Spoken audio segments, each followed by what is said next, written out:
अर्जुन ने पूछा आपकी कृपा हो रही है, हमें कैसे पता चले? आपकी कृपा का लक्षण क्या है? जैसे कोरोना हो गया, कैसे पता चले? बोले इत्र लगा के सूंघ के देख लो, बिल्कुल खुशबू ना आवे तो समझ लो खतरा है। तो आपकी कृपा है, उसका लक्षण क्या है? भगवान बोले हम लक्षण बता देते हैं। यस्याहम अनुगृह्णामि हरिष्ये तद्धनम शनैः ततो धनम त्यजन्त्यस्य स्वजनो दुख दुखितम। ये लक्षण है कृपा का। भगवान कहते जिस पर कृपा करता हूं तो क्या करता हूं उसके साथ? हरिष्ये तद्धनम, सबसे पहले उसकी संपत्ति हरण करता हूं। वाह महाराज, ये कृपा है कि प्रकोप है? ये कैसी कृपा है? उसकी संपत्ति हर लेते हो। इससे क्या होता है? भगवान बोले सबसे ज्यादा गर्मी तो इसी में होती है ना। व्यक्ति के माथे पर गर्मी कब चढ़ती है? जब पर्याप्त धन संपदा हो गई। और जिसके कारण उसमें ये बीमारी है, मैं कारण को ही हटा देता हूं, बीमारी अपने आप दूर हो जाती है। भाई शुगर बढ़ रही है, शक्कर खाना बंद करो, मिठाई खाना बंद करो, कारण खत्म करो तो कंट्रोल में रहेगी। तो भगवान कहते हैं जब धन के मद में व्यक्ति मदांध होता है तो हरिष्ये तद्धनम शनैः, फिर धीरे धीरे उसके धन की हानि करना चालू करता हूं। धीरे धीरे क्यों करते हो? एकदम एक बार में झपट्टा क्यों नहीं मार लेते हैं? भगवान बोले नहीं, फिर तो हार्ट अटैक हो जाएगा। उसको मारना थोड़ी, या सुधारना है। तो सुधारने के लिए शनैः शनैः धीरे धीरे उसका धन हरण करता हूं, ताकि उसको सहन की शक्ति आए। एक बार में जो धन को सर्वस्व मानता है, एक साथ सब छिन जाए, फिर तो हृदयाघात हो जाएगा। और जब धीरे धीरे घाटे पर घाटा होता है तो वो बर्दाश्त करना जानता है, धीरे धीरे सहन करना सीख लेता है। इसलिए हरिष्ये तद्धनम शनैः। और फिर धन से बर्बाद कर देते हो, फिर क्या करते हो? बोले जब धन नहीं रहता तो उसके जितने भी रिश्तेदार नातेदार और नेमी प्रेमी होते हैं वो अपने आप ही छोड़ के भग जाते हैं, उसको दूर दूर चले जाते हैं। उसका जो मन में भ्रम होता है कि देखो मेरे कितने दास हैं, कितने सेवक हैं, लोग छाती ठोक ठोक के कहते हैं कि महाराज जहां आपका पसीना बहेगा खून बहा देंगे अपना, आप तो आज्ञा करना, आपके लिए मरने मिटने को तैयार हैं। ये बड़ी बड़ी बातें सुन सुन के वो पागल हो जाता है कि मेरे कितने दीवाने हैं। ये उसे भ्रम हो जाता है। उसे ये पता नहीं कि मेरा कोई दीवाना नहीं है, सब माल के दीवाने हैं। और जब माल नहीं रहता तो दीवाने भी सब भाग जाते हैं। और फिर जब वो उनके पास सहायता मांगने जाता है, सगे संबंधियों के प्रेमियों के पास, भैया सहायता करो, हमारी इस समय बहुत हालत खराब है हमारी, तो वो ऐसी खरी खरी सुनाते हैं कि भूल गए वो दिन हमसे कैसी कैसी बातें करते थे, आज हमसे सहायता मांगने और भागो यहां से। ऐसा दुत्कारते हैं। स्वजनो दुख दुखितम, सगे संबंधियों से उसे इतना प्रताड़ित करवाता हूं, तब उसका ये भ्रम दूर हो जाता है कि संसार में वास्तव में कोई किसी का नहीं, सब स्वार्थ के नाते हैं। आप संपन्न हैं, बड़े दूर दूर के रिश्तेदार आपके बहुत खासम खास बन के आ जाएंगे। और जिस दिन आपदा विपदा जीवन में आती है, खास खास रिश्तेदारी भी बहुत दूर हो चले जाते हैं। इसलिए भगवान कहते हैं मैं जब कृपा करता हूं तो उसका ये भ्रम सबसे पहले तोड़ता हूं। धन नहीं रहेगा, सगे संबंधी नहीं रहेंगे, बंधु बांधव दूर भाग जाएंगे। यदि शरण में जाएगा तो उनसे प्रताड़ित करवाऊंगा, तब पूरी तरह फिर वो प्रताड़ित होकर संसार को नश्वर मान करके किसी में उसकी आसक्ति फिर नहीं रह जाती, सब स्वार्थी संसार है। तब वो किसी संत की शरण में जाता है। महाराज दुनिया से ठुकराया हुआ हूं, अब तो आपकी शरण में आया हूं, अब सौंप दिया इस जीवन का सब भार तुम्हारे हाथों में, अब ये जीवन सिर्फ आपका है। तब संत उसे फिर मंत्र देते हैं, भगवान के चरणों की भक्ति प्रदान करते हैं, भगवान के चरणों में कैसे मन लगाया जाए साधन बताते हैं। तब वो ईमानदारी से कहता है त्वमेव सर्वम मम देव देव, अब तो मेरे सर्वस्व प्रभु एकमात्र आप ही हो, दूसरा कोई नहीं है। ये मेरी कृपा का लक्षण है। कुछ दवाइयां ऐसी होती हैं कि रोगों को दबाती नहीं है, उखाड़ती है, और पूरी तरह जड़ से रोगों को उखाड़ करके पूरी तरह उसे स्वस्थ करती है, कोई बीमारी रह ना जाए। तो भगवान भी कहते हैं कि हम जब कृपा करते हैं तो पूरी तरह से करते हैं कि वो पूरी तरह मेरा बन के रहे, अन्याश्रय स्वप्न में भी ग्रहण न करे।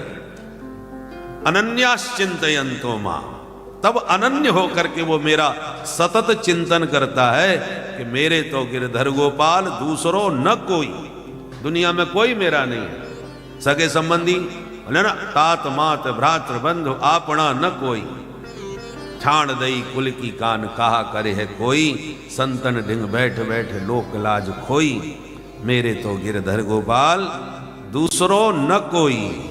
ये है अनन्याश्रय।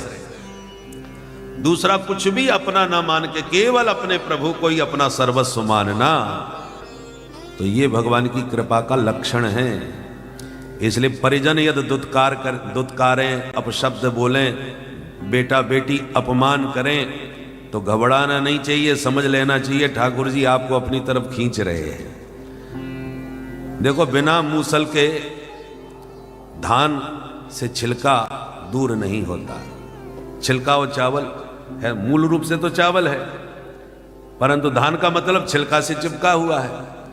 अब वो चावल जो छिलका से एक बुरी तरह चिपका पड़ा है, उसको निकालने के लिए मूसल का प्रहार होता है, बार बार उसे प्रताड़ित किया जाता है, तब धीरे धीरे छिलका उतरता है और चावल निकलता है।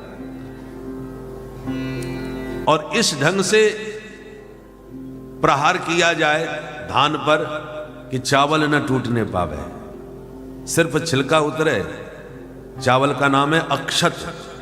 क्षत हो गया तो मूल्यहीन हो जाएगा, अक्षत रहे माने टूटे नहीं, बिना टूटे छिलका उतर जाए तब चावल का पूर्ण मूल्य और पूर्ण सदुपयोग सार्थक होता है।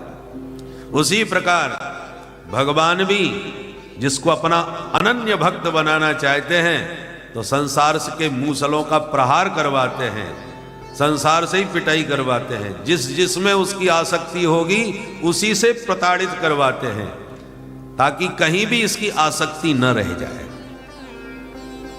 तो जब संसार से पिटाई खा करके निरासक्त हो जाता है, कहीं भी आसक्ति नहीं रहती, तब छिलका उतर गया और फिर उसको अपना अनन्य भक्त बनाते हैं। भात में और भक्त में कोई अंतर नहीं। संस्कृत में भात को यदि कहा जाए, भात को क्या कहेंगे संस्कृत में? भक्त। भक्त और भात का एक ही लक्षण है। भात बनाने के लिए जैसे मूसल प्रहार करा के छिलका उतार के चावल निकाला गया, ऐसे भगवान भक्त बनाने के लिए संसार से ही प्रताड़ित करा करके उसको अपना बनाते हैं। पर केवल चावल निकला है, अभी भात थोड़ी बना है, छिलका उतरा है। इतिहास में देख लीजिए, जो भी महान भक्त हुए हैं उन्हें संसार की प्रताड़ना भोगनी ही पड़ी है। बिना पिटे कोई नहीं भक्त बना, चाहे सूरदास जी हों, चाहे तुलसीदास जी महाराज हों, चाहे भक्तिमती मीराबाई हों, चाहे प्रहलाद जी हों, चाहे ध्रुव हों, कहीं ना कहीं सबको किसी न किसी से भगवान ने प्रताड़ित जरूर करवाया है, तभी वो भक्त बन पाया है। संसार से प्रताड़ित होकर भक्त बनता है। परंतु चावल तो निकल आया, भात नहीं बना। भात कब बनेगा? जब हांडी पर चढ़ेगा, पानी में खौलेगा और अपनी कठोरता को बिल्कुल मिटा देगा, एकदम कोमल हो जाए, तब भात बन कहलाता है। बोलो राधे राधे। तो संसार का छिलका उतर गया, संतों की शरण में आ गया, संतों ने मंत्र दिया, भगवान के भजन में लग जाओ। अब जो जो मंत्र जाप करोगे, भगवान का भजन करोगे, भगवत प्रेम जागृत होगा। और प्रेम क्या है? जितना अधिक प्रेम होगा उतना मिलन की उत्कंठा जगेगी, और बिना मिले विरह की आग प्रज्वलित होगी, विरहाग्नि। आग जितनी तीव्र होगी, भात उतनी जल्दी शीघ्र सिद्ध होगा। ऐसे ही प्रभु के मिलन की विरहाग्नि जितनी प्रबल होगी, भक्त उतनी जल्दी सिद्ध होगा। मंदाग्नि होगी, कमजोर आग होगी तो समय ज्यादा लगेगा, और प्रबल अग्नि होगी तो जल्दी सिद्ध होगा। तो विरह की व्याकुलता की आग में जब ये भक्त तंदुल की तरह, वो अक्षत की तरह खौलता है, ब्रह में व्याकुलता से प्रभु से मिलने को छटपटाता है। तो भगवान देखते हैं कितना सिद्ध हुआ। बीच बीच में देखा जाता है ना हांडी में चावल कितना सिद्ध हुआ, कच्चा तो नहीं रह गया। संतुलन से चावल बनाना चाहिए। ज्यादा पानी डाल के बहुत देर तक यदि आपने खौला दिया तो हलवा बन जाएगा पूरा, फिर तो सर्वम खलमिदम ब्रह्म होगा, सोहम की सत्ता में चला गया। भक्त सोहम नहीं, भक्त तो दासोहम होता है। तो एकदम हलवा भी नहीं बनना है। चावल बढ़िया वो होता है जिसका एक एक दाना अलग अलग खिला हुआ दिखाई पड़े। तो चावल सिद्ध भी हो जाए, कच्चा भी ना रहे और हलवा भी ना बने, इसका संतुलन होना चाहिए। थोड़ी भी कठोरता कणिका नजर आती है तो कहते हैं अभी थोड़ा सा अध पका है, थोड़ा कच्चा है और है। तो भगवान भी टटोल के देखते हैं। थोड़ा भी अहंकार मन में रहता है, मैं पना रहता है कि मैं कुछ हूं या मेरा कोई है, तो अभी कच्चा है।